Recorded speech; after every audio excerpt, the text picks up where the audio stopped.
Good morning. I am 5 minutes earlier today, so you know the drill. If you're watching and recording, you can simply fast forward or stay with us through our hellos.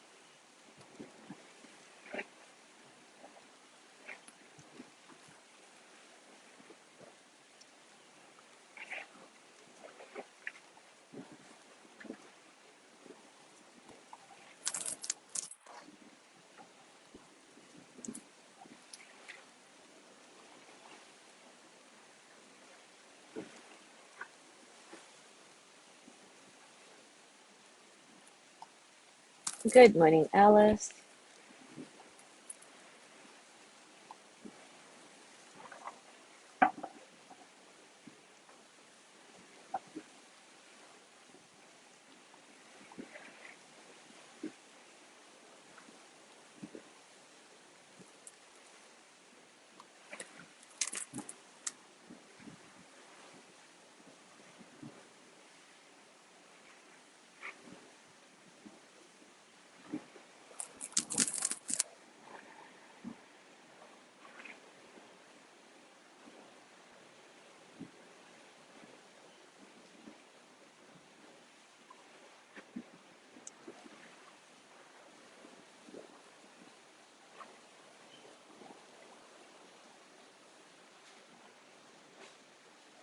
Good morning, Judy.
Good morning, Gina. Can you hear me well today, or is there still a lot of static for you?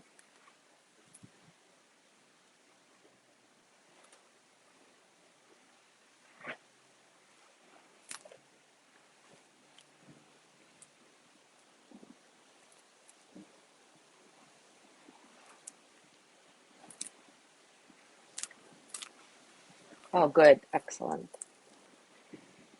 All right. It is time for us to start.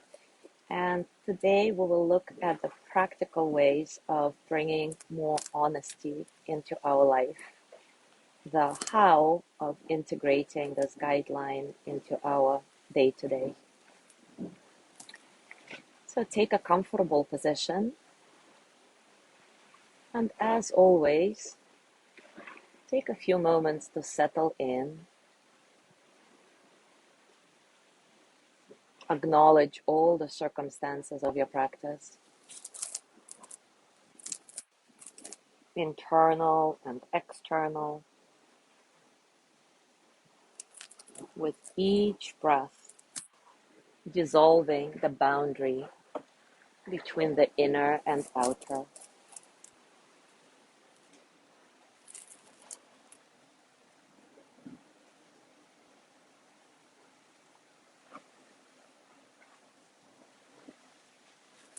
Reminding yourself of our interconnectedness,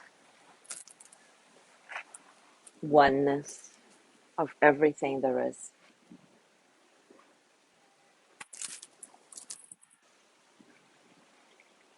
Let your breath be soft and easy, uncontrolled, very comfortable.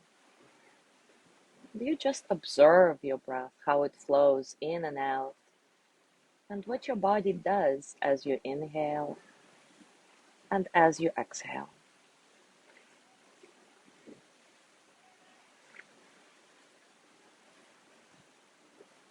Scan your body from the crown of your head all the way down to your feet. And whatever tension you notice, let it soften a little bit. Even if it's just 5–10%, not all the way.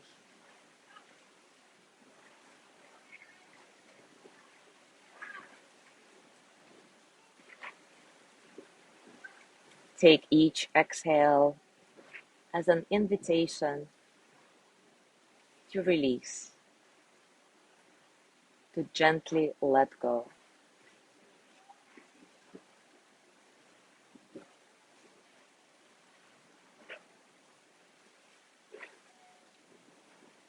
Find your primary anchor.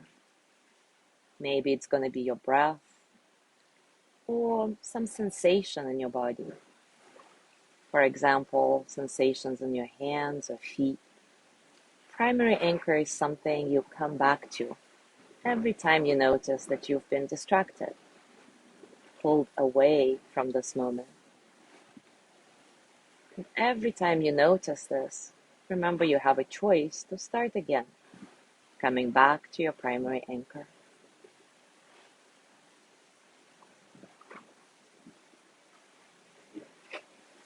Some months ago, we did an exploration of yamas and niyamas, yoga's ethical practices. And one of them is satya, which is translated into English as truthfulness. It goes like this. For those grounded in truthfulness, every action and its consequences are imbued with truth. For those grounded in truthfulness, every action and its consequences are imbued with truth.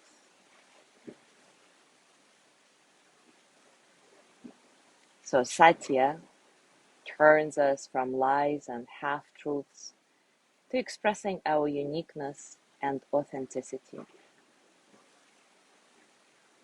It is a call to be truthful in all our interactions with the world and with ourselves. It means we acknowledge our fears without judgment, with radical acceptance. And in daily life, this principle is best expressed by the acronym THINK.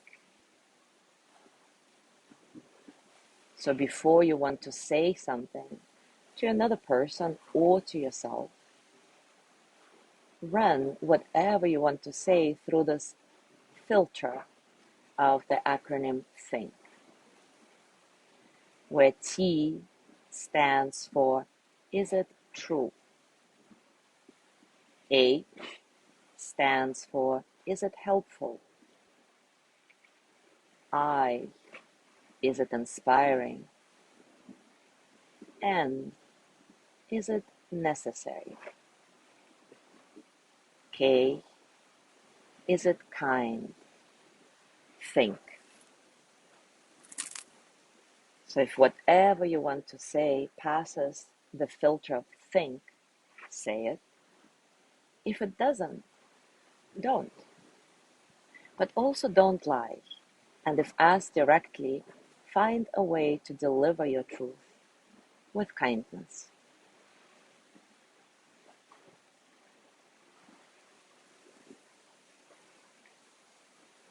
Another practical way to bring more honesty into our life is explaining to people the rationale behind your decisions and actions so that your intent is really understood.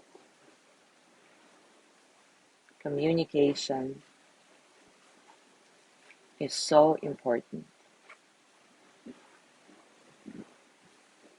Another great practice for cultivating honesty is active listening in any conversation. For example, when you talk to your friend or partner, really listen to what they're saying instead of thinking of a witty response while they're talking.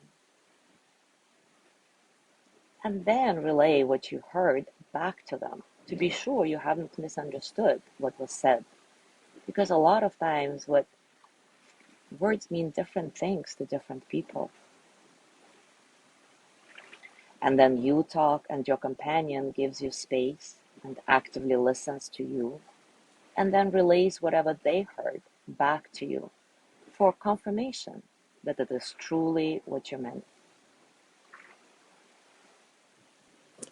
This type of communication is very different from our habitual conversations, where often there is no room for pauses and reflections. So of course it may seem awkward at first, but I really encourage you to try it out. Maybe with a trusted friend or a partner at first. You'll be surprised what gets revealed, how much we actually misunderstand each other, and how easy it is to correct this misunderstanding when active listening is involved.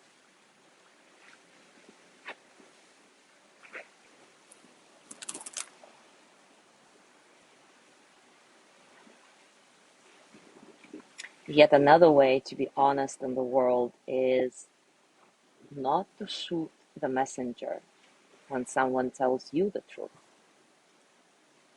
Thank them for their honesty and treat the information provided as a gift. Here we need to be a bit careful, though, not to take what is said at face value and really check in with ourselves. Is it really true? And if it is, take this constructive criticism in. But if it's not, we must not allow it to feed our insecurities and anxieties. And you'll know the difference easily because you are engaging in the practices we're doing here. Meditation, staying connected with yourself. So you'll just know whether what is said to you is true or not.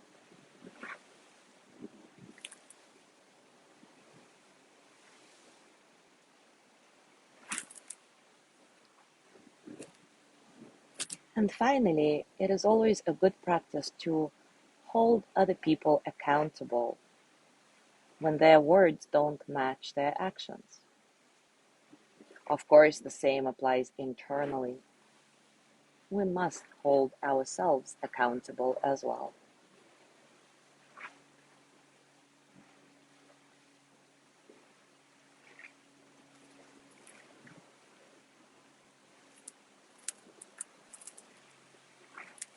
And to conclude our exploration of honesty, for now, because I have a feeling we will go much deeper in the future because there's so many nuances to investigate.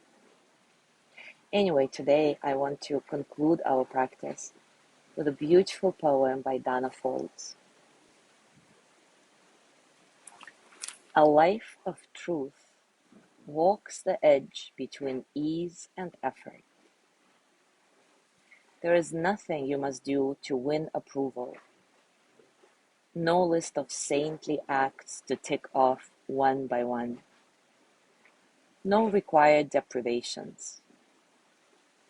Say yes to life, and you are blessed with countless opportunities to choose wholeness over fragmentation. You need but knock for doors to open wide.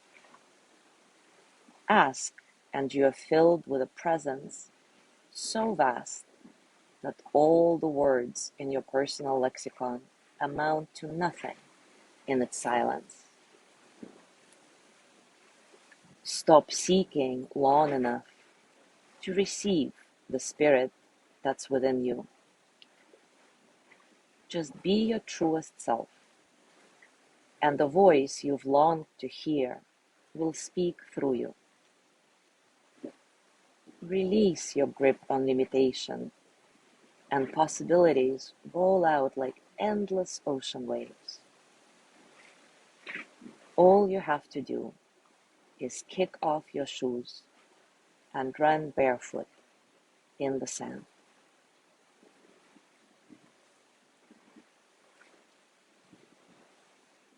So as you go through your day today, I encourage you to simply say yes to your authentic self and see how that helps you express yourself honestly with other people and internally. Thank you for being here today. Have a beautiful day, and I will see you tomorrow.